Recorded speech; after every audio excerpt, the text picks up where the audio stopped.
I think it is impossible to overstate the importance of photosynthesis because photosynthesis provides food and oxygen for almost all living organisms.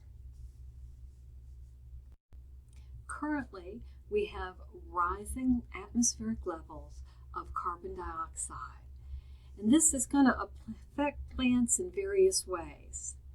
Burning fossil products of photosynthesis and the destructions of vast forests have poured large amounts of carbon dioxide into our atmosphere.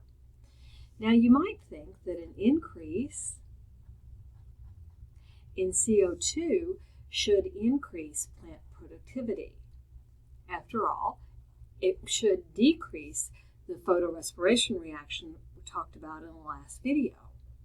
However, we found that the growth of weeds seemed to increase more than crop, plant, and trees. For example, poison ivy shows an average annual growth increase of 149%. And it's also found to produce a more potent form of the uracil.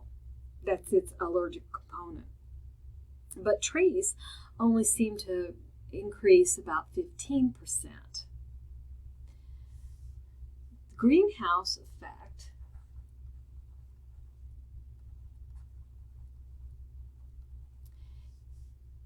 is the fact that solar radiation passes through our atmosphere and it warms the Earth's surface. It's always done that.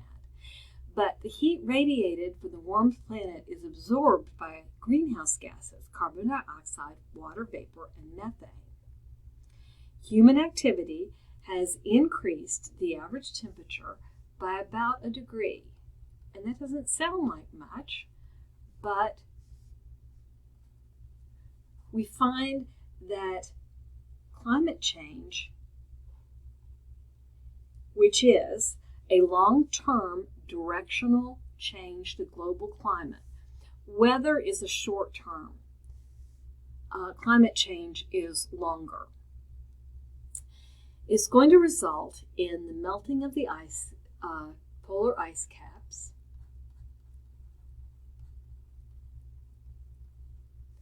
rising sea levels,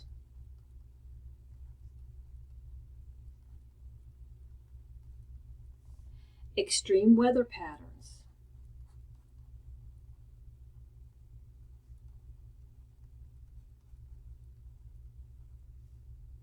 droughts,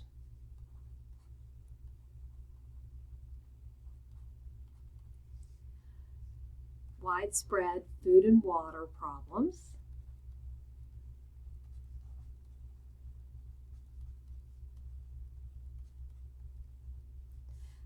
an increase in extinction rates,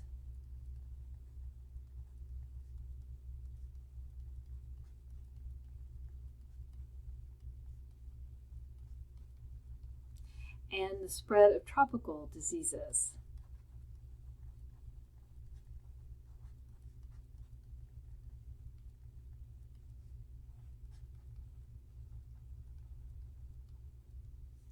Reducing both fossil fuel use and deforestation may help to moderate this climate change.